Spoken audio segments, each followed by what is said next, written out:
अभय और सुल्लू ने बहुत दिनों के बाद एक दूसरे से बात की थी।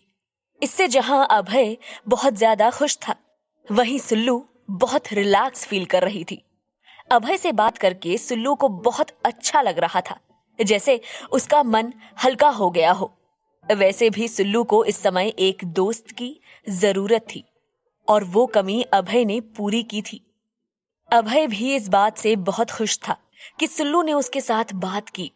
अभय को इतना अच्छा लग रहा था कि वो बैठे बैठे गुनगुनाने लगा, तुमसे मिलना, बातें करना बड़ा अच्छा लगता है।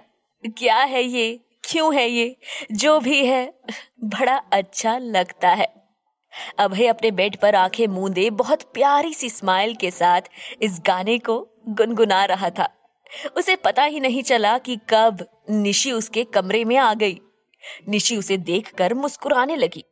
अभय ने अपनी आंखें खोली और सामने निशी को देखा तो वो थोड़ा हड़बड़ा सा गया और बोला, अरे निशी, तू कब आई? निशी ने हंसते हुए जवाब दिया, जब आप किसी को याद करते हुए गाने गुनगुना रहे थे तब।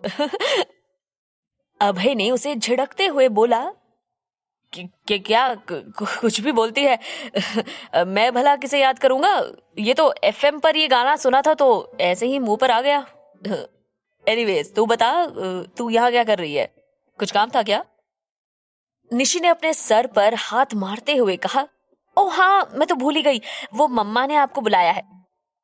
अभय ने हंसते हुए कहा, तू भी ना निशी, काम की बात हमेशा भूल जाती है। अच्छा चल अब। इतना कहकर अभय और निशी बाहर हॉल में आ गए, जहां विशाल जी और नीलम बैठे थे। अंशु कहीं बाहर गया हुआ था। अभय ने सोफे पर बैठते हुए पूछा, मम्मा, आपने बुलाया मुझे? कुछ काम था क्या? नीलम ने जवाब दिया, क्यों, तुझे बिना काम के नहीं बुला सकती क्या? अरे नहीं, ऐसा नहीं है मम्मा, आपने निशी को भेज के मुझे बुलाया तो मुझे लगा कुछ काम होगा, अभय ने कहा। विशाल जी बोले, चुन्नू, तेरे मुंबई जाने के बारे में कोई बात आगे बढ़ी क्या? अभय ने जवाब दिया, जी पापा, मेहता सर बोल रहे थे कि उन्होंने मुंबई ब्रांच में बात कर ली है, वहां से जवाब आते ही मुझे जाना होगा। नीलम ने पूछा, यहां से तू अकेला ही जाएगा या और कोई भी जाएगा तेरे साथ? अभय ने कहा, शायद रोहन भी मेरे साथ जाएगा। नीलम बोली, चलो ये तो अच्छी बात है, कोई तो होगा वहां तेरे साथ, वरना अकेले रहना तेरे लिए कितना मुश्किल हो जाता। निशी ने हंसते हुए कहा, क्या मम्मा, आप भी? कभी कभी तो लगता है कि आप भैया को काम के लिए नहीं बल्कि हॉस्टल भेज रही हैं, पढ़ने के लिए। भैया खुद को संभाल सकते हैं मम्मा, और फिर वहां साहिल भैया भी तो होंगे, तो फिर भैया अकेले कैसे हुए? नीलम जी थोड़ा गुस्से से बोली, मेरी चिंता तू नहीं समझेगी, और साहिल अपने काम में इतना बिजी रहता है, वो चुन्नू के साथ कैसे रहेगा? याद नहीं, उस दिन ही तो वो कह रहा था कि कई बार तो काम की वजह से वो घर भी नहीं जा पाता, इसलिए उसने अपने ऑफिस के ऊपर एक रूम अपने लिए रखा हुआ है। साहिल ने अभय, निशी और अंशु के बहुत इंसिस्ट करने पर फैशन शो के अगले ही दिन मुंबई जाने का अपना प्रोग्राम कैंसिल कर दिया था। वो पूरा दिन उसने अभय के घर बिताया था।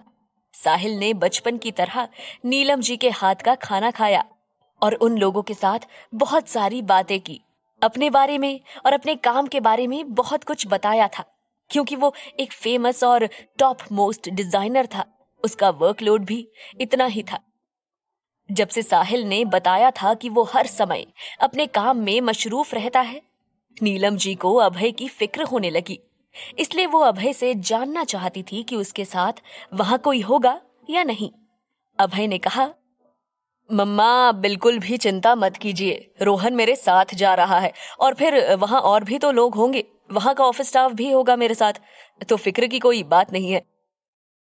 नीलम ने कहा, फिक्र कैसे ना करूं चुन्नू, तू पहली बार हम सबसे दूर जा रहा है, वो भी साल भर के लिए, जाने कैसे निकालेगा ये समय तू। विशाल जी हंसते हुए बोले, तुम्हारा तो पता नहीं कैसे निकलेगा, पर चुन्नू का ये समय पक्का बहुत अच्छा जाएगा। आखिर कुछ समय तुम्हारे चंगुल से तो निकलेगा ये। सच में चुन्नू, मुझे तो तुझसे जलन हो रही है, काश मैं भी कुछ समय के लिए जा पाता। नीलम जी चिढ़ते हुए बोली, तो चले जाइए ना, किसने रोका है। विशाल जी समझ गए कि नीलम जी इस समय मजाक के मूड में नहीं है, लिहाजा उन्होंने बात संभालते हुए कहा, अरे भाई, तुम्हें छोड़ के कहाँ जाऊंगा, जहां जाऊंगा तुम्हें पाऊंगा। हाँ। ये सुनकर निशी और अभय हंसने लगे। निशी बोली, वाह पापा, क्या बात है।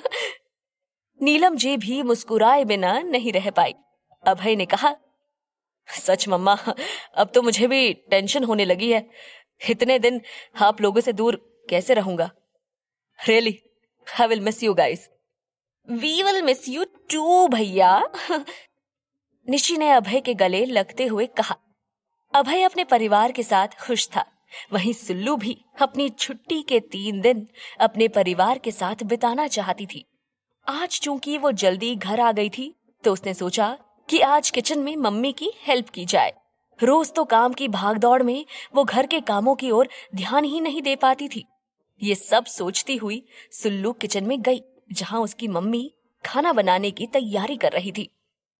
सुल्लू को किचन में देखकर उन्होंने पूछा, सुल्लू, कुछ चाहिए क्या?